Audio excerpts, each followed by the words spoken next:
ಬೀದರ್ ಜಿಲ್ಲೆಯಲ್ಲೂ ಕೂಡ ದಿನನಿತ್ಯ ಧಾರಾಕಾರ ಮಳೆ ಆಗ್ತಾ ಇದೆ. ಪ್ರಮುಖವಾಗಿ 3-4 ದಿನದಿಂದಲೂ ಕೂಡ ಸತತವಾಗಿ ಮಳೆ ಆಗ್ತಾ ಇರೋದ್ರಿಂದ ಅಲ್ಲಿರುವಂತಹ ಕಾರಂಜ ಡ್ಯಾಮ್ ಕೂಡ ಸಂಪೂರ್ಣ ಭರ್ತಿಯಾಗಿದೆಯಂತೆ.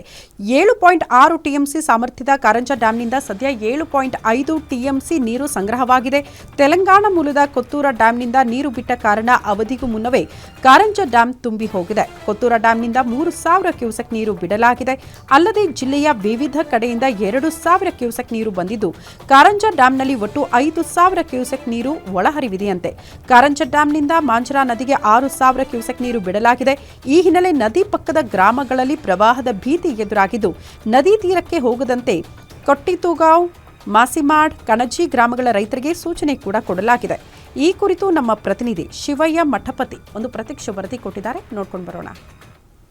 ಕಳೆದ 3-4 ದಿನಗಳಿಂದ ಕರ್ನಾಟಕ, ಮಹಾರಾಷ್ಟ್ರ ಹಾಗೂ ತೆಲಂಗಾಣದಲ್ಲಿ ನಿರಂತರವಾಗಿ ಮಳೆಯಾಗ್ತಿರುವಂತಹ ಹಿನ್ನೆಲೆಯಲ್ಲಿ ಬೀದರ್ನ ಜೀವನಾಡಿಯಾಗಿರುವಂತಹ ಕಾರಂಜ ಜಲಾಶಯ ಈಗ ಸಂಪೂರ್ಣವಾಗಿ ಭರ್ತಿಯಾಗಿರುವಂತದ್ದು. ಕಾರಂಜ ಜಲಾಶಯ 7.6 ಟಿಎಂಸಿ ನೀರು ಸಂಗ್ರಹ ಒಂದು ಸಾಮರ್ಥ್ಯ ಇರುವ ಈ ಒಂದು ಜಲಾಶಯದಲ್ಲಿ ಸದ್ಯಕ್ಕೆ 7.5 ಟಿಎಂಸಿ ನೀರು ಸದ್ಯಕ್ಕೆ ಸಂಗ್ರಹ ಆಗಿರುವಂತದ್ದು. ಅಂತಂದ್ರೆ ತೆಲಂಗಾಣದ ಕೊತ್ತೂರಿನಿಂದ 3,000 ಕ್ಯೂಸೆಕ್ ನೀರು ಹೊರಬಿಟ್ಟಿದ್ದ ಕಾರಣ ಬೀದರ್ನ ಕಾರಂಜ ಜಲಾಶಯ ಈಗ ಸಂಪೂರ್ಣವಾಗಿ ಭರ್ತಿಯಾಗಿರುವಂತದ್ದು. ತಾವು ಗಮನಿಸಬಹುದು ದೃಶ್ಯಾವಳಿಗಳಲ್ಲಿ ಈಗಾಗಲೇ ಕಾರಂಜ ಜಲಾಶಯದಿಂದ 4 ಗೇಟ್ಗಳು ಕೂಡ ಓಪನ್ ಮಾಡಲಾಗಿದೆ.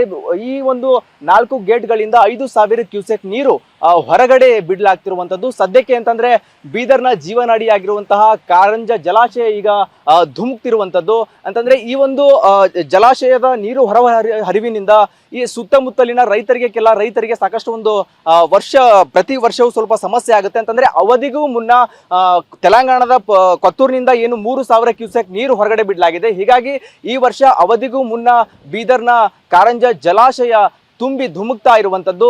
ಸದ್ಯಕ್ಕೆ ದೃಶ್ಯದಲ್ಲಿ ತಾವು ಗಮನಿಸಬಹುದು, ಎಲ್ಲಾ ಕಡೆ ಈ ಒಂದು ನೀರು ಯಾವ ರೀತಿ ಒಂದು ಸಮುದ್ರದ ಅಲೆಗಳ ರೀತಿಯಲ್ಲಿ ಹಾಲಿನ ರೀತಿಯಲ್ಲಿ ಧುಮುಕಿ ನೀರು ಪಾಸ್ ಆಗ್ತಾ ಇರುವಂತದ್ದು. ಅಂತಂದ್ರೆ ಈಗ ಸದ್ಯಕ್ಕೆ 4 ಗೇಟ್ಗಳು ಕೂಡ ತೆರೆದು ಬೀದರ್ನ ಕಾರಂಜ ಜಲಾಶಯದಿಂದ ನೀರು ಕೂಡ ಹೊರಗಡೆ ಬಿಡ್ಲಾಗ್ತಾ ಇರುವಂತದ್ದು. ಅಂತಂದ್ರೆ ಇಲ್ಲಿ ಸುತ್ತಮುತ್ತಲಿನ ಏನು ಗ್ರಾಮಗಳಿದಾವೆ, ರೈತರಿದ್ದಾರೆ, ಕಣಜಿ ಆಗಿರ್ಬೋದು, ತೂಗಾಂವ್ ಆಗಿರ್ಬೋದು, ಇಲ್ಲಿ ಕೆಲ ಏನು ಜಮೀನುಗಳಿಗೆ ಸಮಸ್ಯೆಗಳಾಗುತ್ತೆ. ಅಂತಂದ್ರೆ ಈ ನೀರಿನಿಂದ ಅಲ್ಲಿ ಬೆಳೆಗಳು ಹಾನಿಯಾಗುವ ಸಂಭವ ಕೂಡ ಇರುತ್ತೆ. ಹೀಗಾಗ್ಲೇ ಇಲ್ಲಿನ ಅಧಿಕಾರಿಗಳು ಈಗಾಗಲೇ ಅಲರ್ಟ್ ಕೂಡ ಅವರಿಗೆ ಹೇಳಿದ್ದಾರೆ. ಅಂತಂದ್ರೆ ಯಾವುದೇ ರೀತಿ ಒಂದು ನದಿ ಅಥವಾ ಈ ಒಂದು ಕಾರಂಜ ಜಲಾಶಯದಿಂದ ಹರಿಯುತ್ತಿರುವಂತಹ ನೀರಿನ ಸಮೀಪ ಹೋಗಬಾರ್ದು ಅನ್ನೋ ಸುತ್ತೋಲೆ ಮತ್ತು ಆದೇಶ ಕೂಡ ಹೊರಡಿಸಿರುವಂತದ್ದು. ಒಟ್ನಲ್ಲಿ ಏನು ತೆಲಂಗಾಣದ ಕೊತ್ತೂರಿನಿಂದ ಏನು ನೀರು ಬಿಡುಗಡೆ ಮಾಡಲಾಗಿದೆ, ಆ ಹಿನ್ನೆಲೆಯಲ್ಲಿ ವರ್ಷಕ್ಕಿಂತ ಮುಂಚೆಯೇ ಈ ಬಾರಿ ಕಾರಂಜ ಜಲಾಶಯ ಭರ್ತಿಯಾಗಿರುವಂತದ್ದು. Shivayya Mathapati, guarantee news, Bidar.